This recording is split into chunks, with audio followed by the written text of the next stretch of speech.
Olá, gente. Na nossa aula de hoje, nós vamos iniciar os conteúdos da segunda unidade, certo? Então, quando vocês forem copiar aí no caderno de vocês, sinalizem que a partir de agora os assuntos serão cobrados na segunda unidade. E o gênero textual que nós vamos começar estudando é poema. Bom, muitas pessoas têm o equívoco de achar que poesia e poema é a mesma coisa, mas não é, elas não são sinônimos. Por quê? Porque poesia ele é algo imaterial. Já o poema ele é um gênero textual que tem características de estruturas próprias. Nele vai haver versos, métricas, estrofes, rimas, ritmo. E isso é possível que a gente não encontre na poesia, certo? Além de que o poema ele também tem a intenção de nos sensibilizar, até mesmo fazer com que a gente se sinta emocionado diante dos versos. E a poesia ela não tem essa intenção. Então, agora você já sabe que poema e poesia são palavras diferentes, são estruturas diferentes. Bom, estrutura de um texto poético. Estrutura básica de um texto poético são os versos.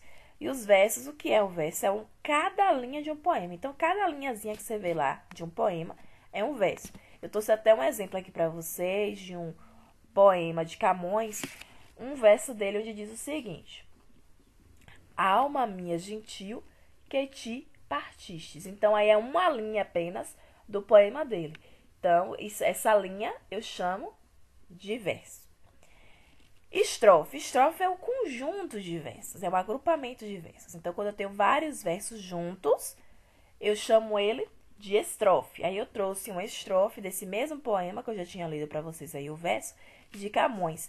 Essa estrofe ela é composta de 4 versos, que diz assim, ó: Alma minha gentil, que te partistes, tão cedo desta vida descontente.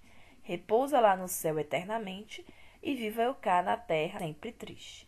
Então, veja que agora eu tenho uma reunião de 4 versos. Essa reunião aí eu chamo de estrofe. Outra característica bem marcante no poema é o ritmo, que ele vai ser responsável pela estrutura melódica do texto e vai ser marcado por uma sucessão de sílabas átonas ou tônicas dentro de um verso ou de um poema, né? Então, quando é um verso, por exemplo, eu trouxe aí um verso de uma música de Caetano Veloso, onde há essa estrutura melódica, né? Acho que a chuva ajuda a gente a se ver. Veja que há um tom melódico nesse verso, né? Existem até mesmo palavras que se combinam, né? Sílabas que se combinam nesse verso.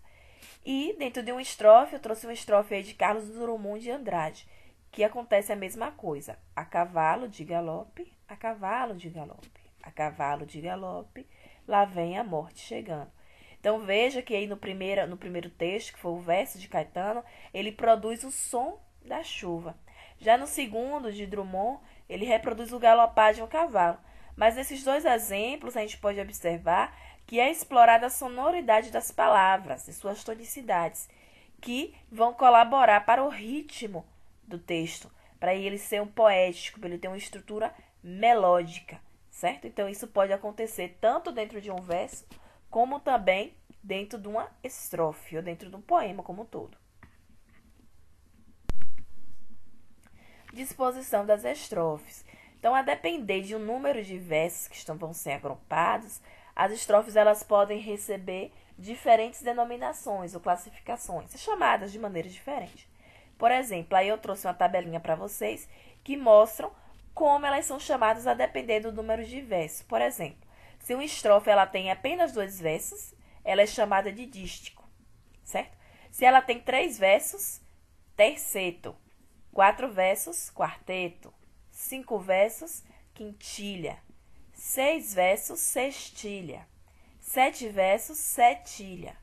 8 versos, oitava. 9 versos, nonas. 10 versos, décimas. E se essa estrofe ela tiver mais de 10 versos, a gente vai chamar de irregulares. Então, a depender do número de versos que uma estrofe tem, ela pode ser classificada com nomenclaturas diferentes. Aí eu trouxe para vocês um esqueminha para mostrar de forma geral né, o que é a intenção, a linguagem e o leitor do poema. Então, o poema a gente já viu que é um texto que ele é escrito em formato de versos e estrofes, certo? E qual é a intenção ou finalidade desse poema? É fazer com que a arte das palavras emocione, sensibilize, informe e até mesmo divirta, entreta e critique, certo? Então, essa musicalidade, essas palavras em formato de versos e estrofes, ela tem essa intenção aí. E qual é a linguagem que vai ser usada? Ou a construção? Então, como eu já falei, ela vai ser organizada em versos e estrofes e também vai ter uma sonoridade marcada e musicalidade, que isso pode ser feito por meio de repetições de sons, uso de rima, efeitos rítmicos, certo?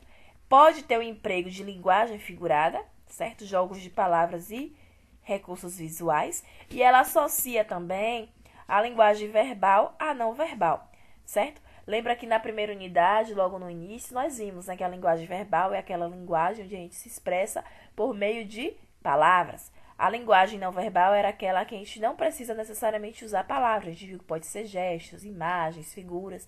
Então, no poema, ele vai ter a junção dessas duas linguagens aí. E o público-alvo, né, o leitor, são pessoas que gostam, né, de linguagem poética, de textos que venham a emocionar, sensibilizar, explorar a linguagem de um modo inusitado e também de efeitos sonoros de múltiplos sentidos e jogos de palavras. Chamando a atenção que vocês gostam muito de música, né? E boa parte das músicas, não vou dizer todas, mas elas têm essa estrutura aí de poema. Então, a letra de uma música, ela também pode ser classificada um poema. Agora eu trouxe para vocês aí um poema de José Paulo Paes, que tem como tema aí Mistério de Amor, certo? Então, como eu já falei para vocês, o poema ele não consiste só na linguagem verbal, que são as palavras que vocês podem observar aí, mas também na linguagem não verbal. Então, eu quero que vocês, além de observarem o que está escrito, observem também aí a figura. Veja que temos aí 2 beija-flores, 2 flores. E eu quero que vocês observem o conjunto, observem tudo isso. Leiam com atenção, mas também observem a imagem com atenção. Porque agora eu vou trazer para vocês uma atividade com base aí nesse poema, certo?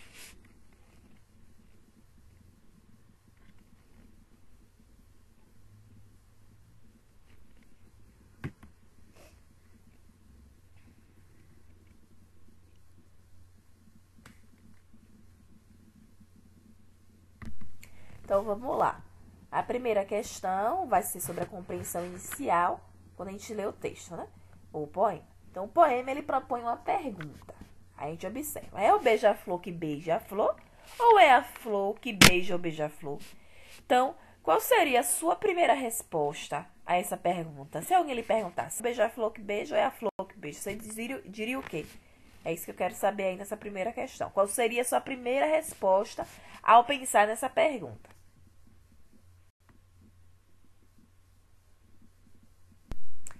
Aí agora a gente vai falar das cores. Eu falei a vocês que era para vocês observarem não só o que estava escrito, mas também as imagens.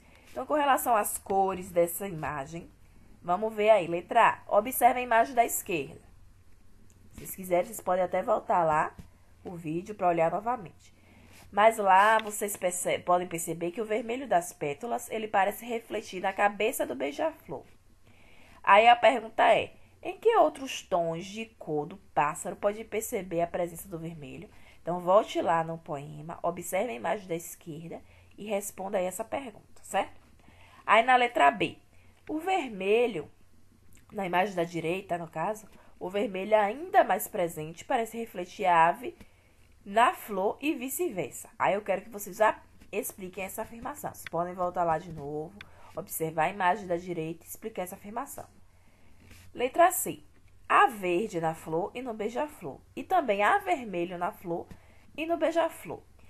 Aí eu quero que vocês me respondam. O que a escolha e a distribuição das cores nessa imagem pode significar em relação à ideia de amor? Então, o texto ele fala lá, né, mistérios do amor.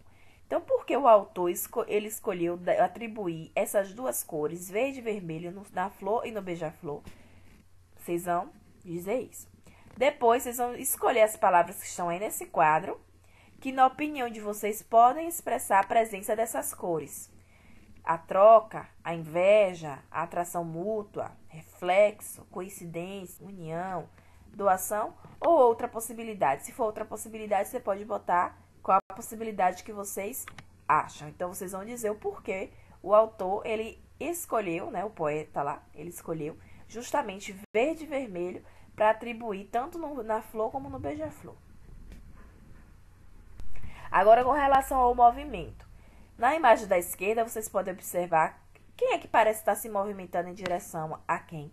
É a flor que está se direcionando ao beija-flor ou é o beija-flor que está indo ao encontro da flor? Vocês vão dizer quem é.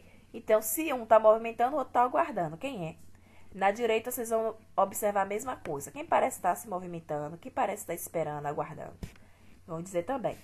E na letra C, o que se pode concluir desse movimento que vocês observaram, tanto na imagem da esquerda como no da direita?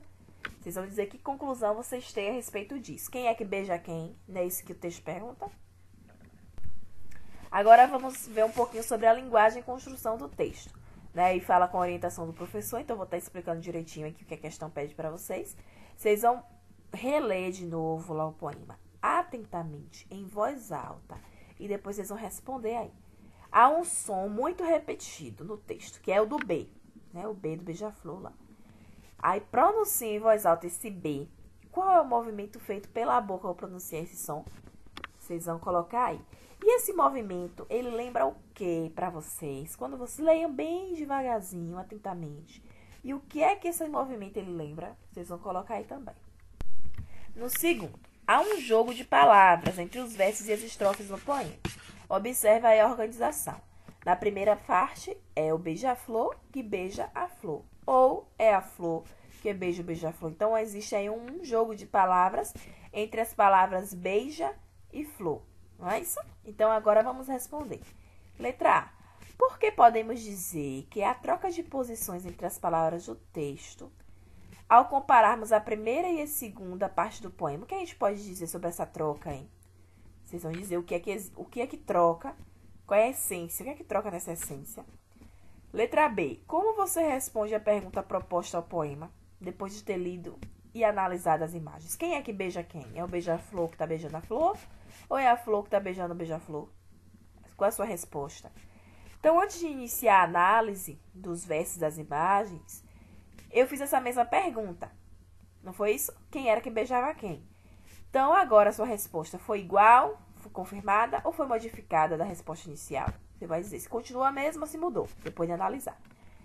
Aí na letra D diz assim, leia. Paralelismo pode ser explicado como semelhança ou correspondência entre duas ou mais coisas simétricas.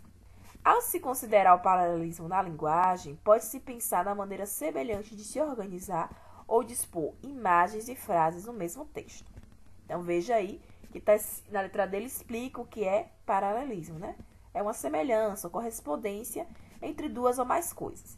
Aí ele pergunta, podemos dizer que há paralelismo na forma como o poema se apresenta? Existe paralelismo aí, né, nas palavras ou nas imagens? Vocês vão dizer se sim ou se não. Terceira questão. Pela leitura do texto, como você pode explicar o título? Por que o autor deu esse título aí, Mistério de Amor? Na sua opinião, qual é a intenção dele ao dar esse título? A quarta questão. O poeta ele utilizou dois seres vivos, não humanos, para tratar dos mistérios do amor, que foi o beija-flor e a flor. Em sua opinião, o amor, da forma como o poeta está apresentando aí, é mais fácil ser encontrado nos seres humanos ou em outros seres da natureza? Você acha que é mais fácil ser encontrado onde? Depois você dizer onde é que vocês acham, vocês vão justificar a resposta de vocês. E é isso, nós terminamos aqui a aula de hoje, né? Nós vimos o que é poema, as características, como ele é formado. Temos aí essa atividade do beija-flor e da flor. Como a gente está fazendo, fez lá na primeira unidade, na segunda não vai ser diferente. Na próxima aula eu vou vir corrigindo esse exercício. Então façam direitinho, porque se tiverem dúvidas, aí na aula for corrigir, vocês já podem tirar as dúvidas, tá bom? Então até a próxima.